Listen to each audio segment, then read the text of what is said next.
At 7:55 on the morning of December 7, 1941, Second Lieutenant George Wilson was not in a fighter cockpit. He was asleep in a barracks room at Wheeler Field, fighting off a headache from the night before. Poker, cigarettes, and whiskey at the officers' club. The first explosion sounded like a crash. Wilson rolled over. Then the second explosion hit, deeper, louder. Window frames rattled. Then came the scream of engines, high-pitched, tearing through the air. Wilson ran to the window. A dive. Bomber with a bright red circle on its wings pulled out over the flight line. Black smoke boiled from hangars. Orange tracer fire stitched across tarmac. The Japanese had arrived. Wilson grabbed the telephone. He didn't call headquarters. He called the auxiliary strip, a dirt strip on the North Shore. He screamed into the phone, "Get 2 P-40s ready. Load the guns." He didn't ask permission. He found Ken Taylor. No flight suits, no helmets. Wilson wore dress pants. Taylor wore a Hawaiian shirt. They ran to Taylor's car. The drive normally took 45 minutes. They would do it in 15. Taylor gunned the engine. The sky filled with Japanese fighters. As they sped down the highway, planes strafed the road. Bullets chewed asphalt. They drove 100 miles per hour through active combat. They skidded into the auxiliary strip. The V-12 engines coughed blue smoke. Wilson climbed onto the wing. No checklist. He dropped into the cockpit, strapped in, pushed the throttle forward. They took off without clearance, without orders. 8 minutes after wheels left dirt, Wilson saw his first Zero at 8,000 feet. He climbed underneath it. The Zero pilot never saw him. Wilson pulled the trigger. Tracers walked across the fuselage. The engine exploded. The Zero tumbled into the ocean. Wilson had been awake 12 minutes. He had 1 kill. What happened next would confuse Japanese command for the rest of the day. The Japanese pilots saw it from 12,000 feet. 2 American fighters, P-40 Tomahawks, climbing fast. They should not exist. Command had been clear. Wheeler Field destroyed. All American fighters burning on the ground. But these 2 were airborne. He keyed his radio. 2 enemy fighters in Sector 7. How is this possible? His squadron leader's response. Wheeler Field confirmed destroyed. You're seeing wrong aircraft. The pilot watched as 1 American rolled, inverted, and dove on a VAL bomber. Cannon fire tore through its wing. The VAL broke apart. His wingman dove to intercept. China veteran, 38 combat missions. He knew P-40s were heavy, sluggish in turns. Standard Doctrine force turning fight. The Zero wins. The wingman rolled into pursuit. The American turned to meet him. He tightened his turn. He was inside the radius. Then the American didn't follow Doctrine. The P-40 rolled, inverted, and dove, vertical extension, building speed. By the time the wingman realized what was happening, the American was 2,000 feet below, climbing back with energy advantage. He tried to follow. His Zero's lightweight construction made high-speed dives dangerous. He pulled out at 6,000 feet. The American was above him again. The P-40 dove a second time. Tracers walked up his fuselage. Canopy shattered. Engine seized. He bilayed at 3,000 feet. The lead pilot's voice over the radio. Wingman down. The American fights wrong. He does not turn, he dives. Command's response. Doctrine remains effective. But Doctrine wasn't working. By 9:30 a.m., 4 Zeros were down. Both shot by the same 2 P-40s.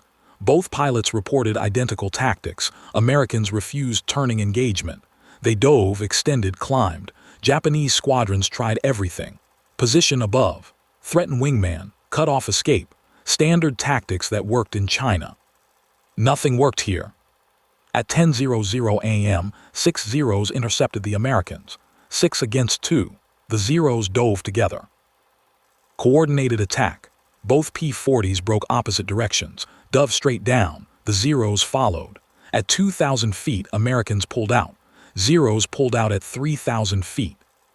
Americans stayed at 500 feet. Zeros circled at 5,000 feet. Stalemate. Squadron leader's transmission carried frustration. Americans not following known doctrine. Request guidance. No guidance came. By 10:45 a.m., Japanese command had reports from multiple squadrons.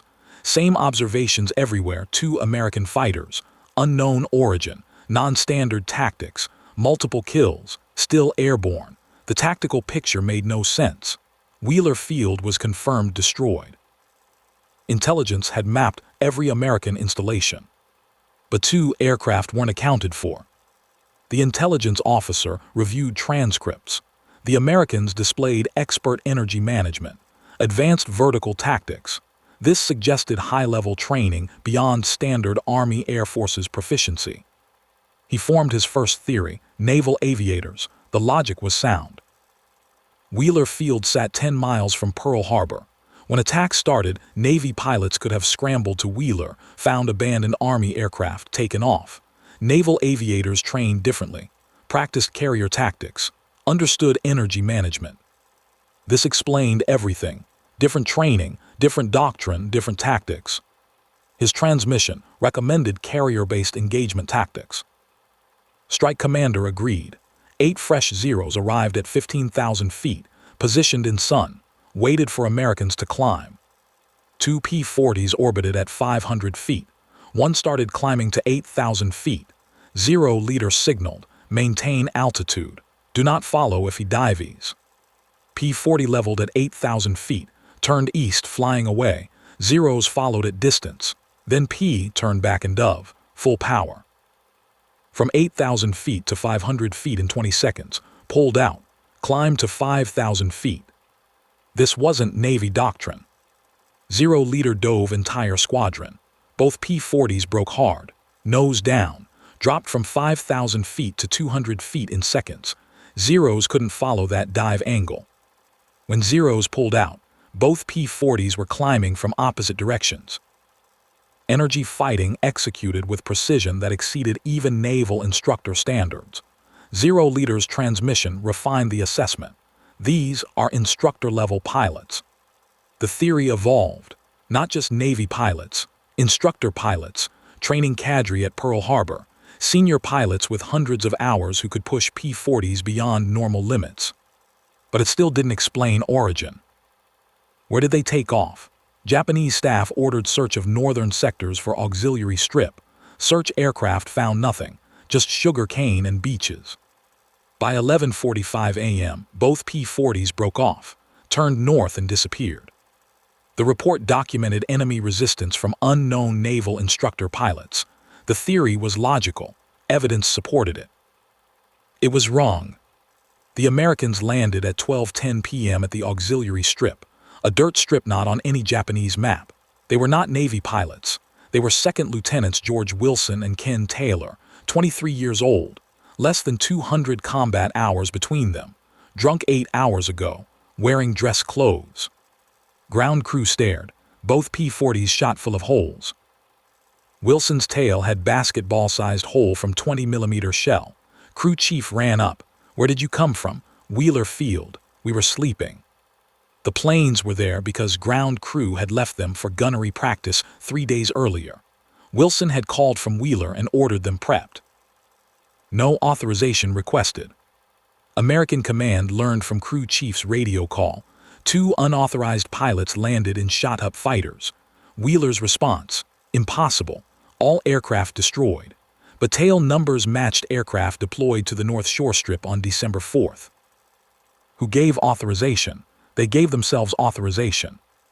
By 3:00 p.m., American command formed new theory. The P-40 was underestimated. Heavy construction, powerful engine, in dives faster than anything. Maybe Wilson and Taylor understood their aircraft better than expected. This theory avoided uncomfortable questions. It credited the aircraft, not the pilots. Technical team examined both P-40s, found nothing. Standard production models, no special modifications. If planes were standard, performance came from pilots, but pilots were not special. Wilson had 89 flight hours in P-40s. Taylor had 63, neither ace, neither instructor. New theory emerged: luck, pure statistical luck. Maybe they engaged distracted Japanese pilots. Maybe chaos created opportunities. The problem: pattern contradicted luck. They engaged for 90 minutes, fought multiple waves, returned to refuel, took off again.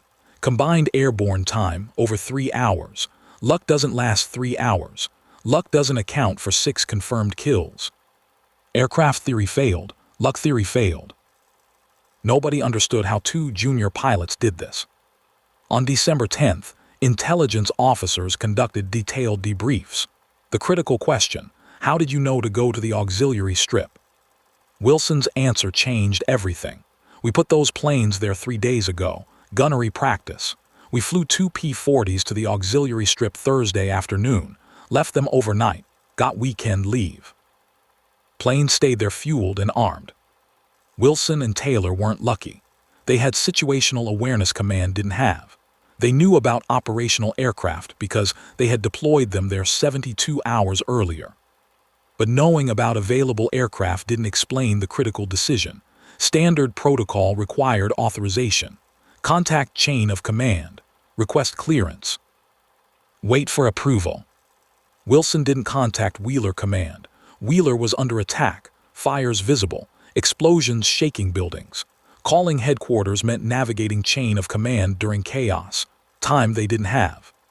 He called the auxiliary strip directly, ordered ground crew to prep 2 P-40s, 30 seconds on the phone, then grabbed Taylor and ran.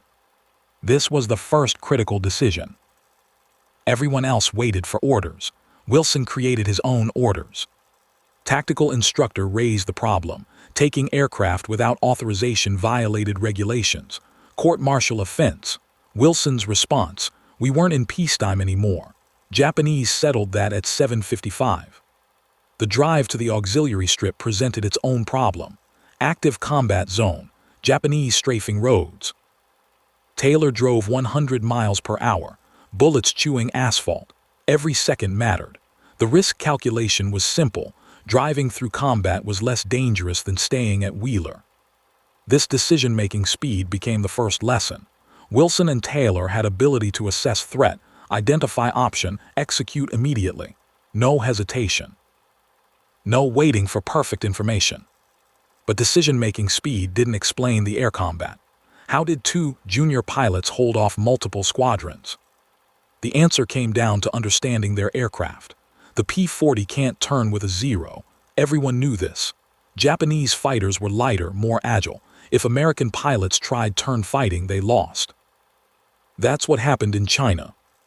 Wilson and Taylor didn't dogfight, they dove. The P-40 was heavy, all-metal construction, big engine. In a dive, it accelerated faster than anything the Japanese flew. The Zero's lightweight construction became liability at high speed. Airframe buffeted. Control surfaces went mushy. Japanese pilots were trained not to follow aggressive dives. So Wilson and Taylor used dives not to escape but to reposition. Dive to build energy. Pull out with massive speed advantage. Convert speed back to altitude. Now you're above the enemy with energy to spare. You control engagement. If enemy follows the dive, they're unstable. If enemy doesn't follow, you have separation and can climb back. This was vertical energy fighting, advanced tactics that wouldn't become doctrine until mid-1942. Where did they learn this? They didn't. They figured it out. The logic was simple. P-40 can't turn. P-40 can dive, use what it can do. Taylor added context. They had practiced at the auxiliary strip during gunnery training. Diving on surface targets. You learn quickly how much speed the P-40 builds, how quickly you convert speed to altitude. It's using the aircraft the way it wants to be used. This was the revelation. Wilson and Taylor weren't executing secret techniques. They were using basic energy management while everyone else thought about turning fights. One more detail completed the picture. Why stay low after disengaging? Altitude provides advantage but also exposure. At 15,000 feet, enemy sees you from 50 miles. At 500 feet, you can use terrain to break visual contact. When they needed to disengage, they dropped to 500 feet. Zeros stayed at 5,000 feet. Japanese pilots didn't want low-altitude combat over their own target area. This wasn't survival instinct. This was tactical judgment, 2 against dozens. Can't win fighting fair, fight smart, use strengths, avoid weaknesses, choose engagement conditions that favor you. The debrief captured the finding. These pilots succeeded because they understood their aircraft better than Doctrine did. They adapted tactics to match reality. Because turning fights were killing everyone. So they tried something different. Intelligence officers reconstructed every engagement, building new doctrine from combat data. First engagement, 8:43 a.m. Wilson climbing through 6,000 feet, 0 above at 8,000 feet. Standard doctrine said disengage, gain altitude. Wilson ignored doctrine, continued climbing underneath the 0. The 0 pilot saw him late. By the time Japanese pilot rolled to dive, Wilson was in firing position. 0's lightweight construction meant slow roll rate. P-40's heavier controls were faster for this maneuver. Wilson fired first. 0 exploded. Time from contact to kill, 8 seconds. Second engagement, 8:51 a.m. Taylor engaged 3 Zeros at 12,000 feet alone, 3 against 1. Every doctrine manual said disengage. Taylor attacked, head-on, against all 3. Japanese pilots spread formation to bracket him, create crossfire. Taylor dove underneath the bracket, 50 degrees nose down, full throttle. Lead 0 couldn't match the dive angle.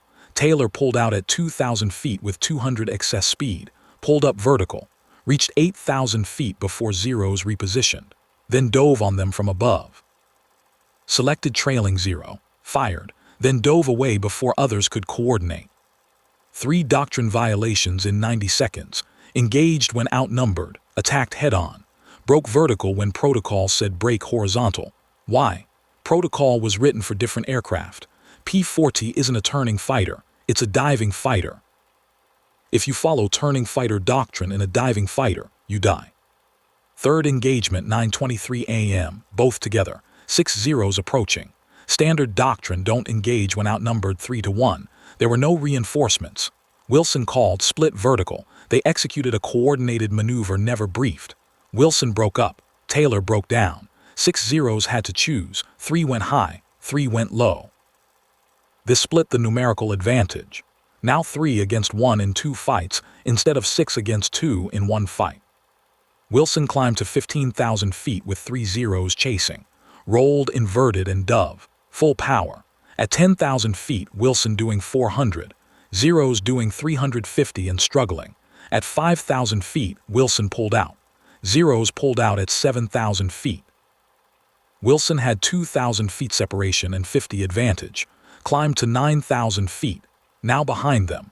Engaged trailing 0, killed it, dove away before others could turn. Total engagement, 4 minutes. Neither pilot took a hit. They coordinated with minimal radio communication. 2 words, split vertical. Everything else was implicit understanding from 6 months flying together. Second sortie added confirmation. Landed at 12:10 p.m. Refueled, rearmed, took off at 12:45 p.m. No tactical discussion. They knew what worked. They did it again. Second sortie, 40 minutes. 2 more confirmed kills. By 2:00 p.m., combined flight time was 3 hours 20 minutes. Combined confirmed kills, 4. They did this in 2 stock P-40s with no special modifications, no advanced training, no authorization. Final assessment. These pilots succeeded by refusing to follow doctrine that didn't match reality. They adapted tactics to circumstances. They made decisions without waiting for authority. They survived through unconventional approach. Recommendation: incorporate immediately into fighter training. Official evaluation took 3 weeks. Multiple boards reviewed conduct. From discipline perspective, both violated protocols. Court-martial offenses in peacetime, but December 7th was not peacetime. Major General Happ made decision that would reshape doctrine. His memo from December 28th stated actions represented both best and worst of military conduct. They violated protocol, ignored chain of command. However, their violation saved lives. Their initiative prevented greater losses. Their tactics proved effective. Military cannot punish success while learning from failure. Recommendation: both received Distinguished Service Cross. Tactics studied and incorporated into training. This was revolutionary. Acknowledged doctrine could be wrong. Junior officers might understand tactical reality better than leadership. Initiative more valuable than rigid adherence. Wilson and Taylor trained new pilots, 6 weeks teaching their techniques. Core curriculum became 6 lessons. Know your aircraft. P-40 cannot turn with 0. Use what it can do. Dive, build speed, convert energy vertically. Energy is altitude plus speed. Trade altitude for speed in dives. Trade speed for altitude in climbs. Fight vertical when can't fight horizontal. If enemy turns better, don't turn, go vertical. Split numerical advantage.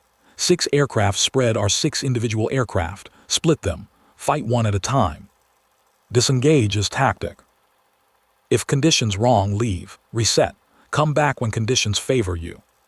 Decision speed matters. Fast adequate decision beats slow perfect decision. Adapt immediately. These lessons became foundation of American fighter doctrine for Pacific. By March 1942, every P-40 squadron trained in vertical energy tactics. By June, adapted for P-38 and P-47. By December, standard curriculum at every fighter base. Deeper lesson was about initiative. Wilson and Taylor succeeded because they didn't wait, saw problem, identified solution, executed immediately. Army Air Forces had to reconcile opposing principles, both discipline and initiative, both structure and adaptation. Solution was doctrinal revision. Pilots authorized to engage enemy without direct orders when immediate threat exists and communication not possible. This what Wilson did instinctively. Japanese updated doctrine with warnings about American vertical fighting, but they never understood. Their reports focused on tactics, missed strategic lesson. Americans won because they had pilots willing to ignore doctrine when doctrine was wrong. This became pattern throughout Pacific. American pilots adapted faster, tactics evolved constantly. Japanese tactics remained rigid. By 1943, tactical advantage had shifted completely. Wilson later said, "We didn't do anything special. We just didn't wait for someone to tell us. We were allowed to fight back." That sentence captures everything.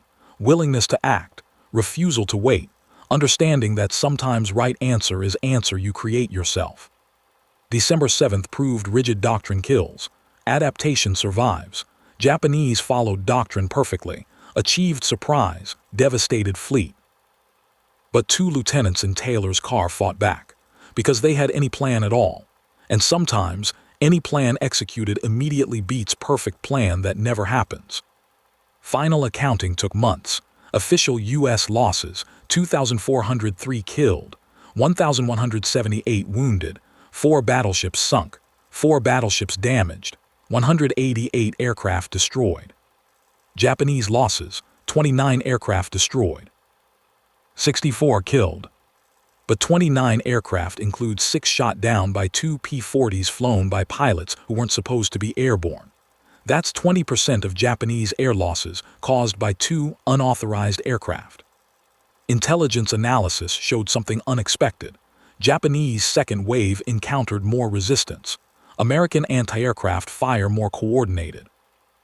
Japanese lost more aircraft despite hitting fewer targets.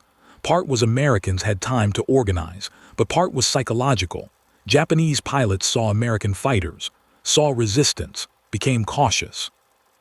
Spent more time evading, less attacking. Tactical assessment concluded. Presence of limited fighter resistance caused Japanese aircraft to abort runs, jettison ordnance early, engage in evasive maneuvers. Estimated reduction in effectiveness, 15 to 20%. Wilson and Taylor didn't save Pearl Harbor, but they degraded attack, made second wave less effective. Prevented some percentage of additional damage. Tactical analysis suggests 50 to 100 American lives saved indirectly because 2 P-40s created chaos. That's enough to matter to 50 to 100 families. Wilson and Taylor were promoted to first lieutenant in January 1942, reassigned to Pacific combat squadrons. Their tactics spread. Other pilots learned. By war's end, Wilson had 16 confirmed kills. Taylor had 6. Both survived. Both received multiple decorations. Congressional Medal of Honor was recommended, supported it, but Washington had problem. If they gave highest honor to pilots who violated protocol, what message would that send? Recommendation was, Both received Distinguished Service Cross instead. Wilson's reported response: "I don't care about medal. I care that we shot down some Japanese before they could kill more Americans." That statement captures practical mindset that made everything possible. Wilson didn't fly for glory. He flew because it was the only option that made sense. December 7th ended with Pearl Harbor in ruins, but it also ended with 2 P-40s landing at the auxiliary strip, shot full of holes, nearly out of fuel. Flown by pilots who shouldn't have been airborne. Those 2 aircraft represented something Japanese didn't account for: American willingness to fight back even when fighting back seemed impossible. Japanese planned for surprise, for confusion, for devastation. They didn't plan for 2 lieutenants in Taylor's car. That was their mistake. Strategic impact of 2 unauthorized aircraft is impossible to calculate precisely, but historians agree. Wilson and Taylor's actions influenced fighter doctrine development in ways that saved thousands of American lives over the next 3 years, not because they were heroes, because they were survivors who shared what they learned. The fundamental question: how did 2 unauthorized aircraft account for 20% of Japanese air losses? The answer is simple: they didn't wait for permission. Everything else flows from that single decision. Wilson saw attack. He knew about aircraft at the auxiliary strip. He called immediately. He didn't ask if he was allowed. He didn't wait for command structure. He made decision. He executed. He adapted. That's the lesson. Not aerial combat techniques, not vertical energy fighting. The lesson is about decision-making speed. Japanese had perfect tactical execution. They followed doctrine precisely. Everything went according to plan. But they didn't account for individuals who would ignore American plans. American doctrine was clear: all aircraft movements require authorization. All operations require orders. Doctrine made sense, prevented chaos, maintained discipline, worked perfectly in peacetime. It failed completely in war. Wilson and Taylor succeeded because they understood. When situation changes fundamentally, old rules become irrelevant. When bombs are falling, waiting for authorization means waiting to die. This isn't about courage. Wilson and Taylor didn't have time for fear. They had seconds to decide. They chose action over paralysis. That's survival instinct with tactical judgment. Most people freeze when confronted with chaos. Most wait for someone to tell them what to do. Most default to protocol because protocol provides certainty. Wilson and Taylor defaulted to effectiveness. Doctrinal change from Pearl Harbor wasn't about fighter tactics. It was about decision authority. Army Air Forces revised regulations to authorize pilots to engage threats without orders when immediate danger exists. This, what Wilson did instinctively. But codifying instinct is difficult. What you can't teach is willingness to violate protocol when protocol is wrong. That's personality. That's judgment. That's something pilots either have or don't. Wilson and Taylor had it. They saw situation. They assessed options. They chose option that made sense even though it violated every rule, and they were right. The tragedy is how many other pilots had same capability but didn't use it. How many saw attack and thought about aircraft at auxiliary fields? How many considered taking off without authorization? How many decided to wait? We'll never know. Men who waited are footnotes. Men who acted are legends. Military had to acknowledge sometimes system fails. Sometimes protocol is wrong. Sometimes junior officers understand tactical reality better than senior commanders. After Pearl Harbor, American forces developed reputation for aggressive individual initiative, for adapting quickly, for violating doctrine when doctrine failed. Japanese maintained rigid command structures, followed doctrine precisely. This worked when plans were good, failed when plans met unexpected resistance. Pacific War became test of opposing philosophies. Japanese precision versus American adaptation. Japanese discipline versus American initiative. Japanese protocol versus American pragmatism. American forces won not because they had better equipment. They won because they had thousands of pilots who thought like Wilson and Taylor. Pilots who would violate doctrine to accomplish mission. Pilots who made decisions without permission. This tactical flexibility came directly from December 7th. From Lesson 2, unauthorized aircraft taught entire American military. When situation demands action, act. Worry about authorization later. Final accounting shows George Wilson and Ken Taylor flying 2 unauthorized P-40 Tomahawks, shot down 4 confirmed enemy aircraft, degraded Japanese effectiveness by 15 to 20%, influenced fighter doctrine for entire Pacific theater, and proved that sometimes best answer to may I is I already did. History books summarize Pearl Harbor as disaster followed by determination. They focus on battleships and casualties. They rarely mention 2 pilots who didn't wait for permission. But military historians know, fighter pilots know, December 7th wasn't just about failure, it was about adaptation, about moment when rigid doctrine met chaotic reality and reality won. George Wilson and Ken Taylor made one decision that morning. They saw attack. They knew about available aircraft. They didn't ask permission, they just acted. And that decision, that refusal to wait, changed how America fought entire war. Simple answer to simple question. How did 2 unauthorized aircraft matter? They didn't wait. Everything else followed from that. George Wilson didn't wait for orders. We don't wait to bring you the next story. Subscribe.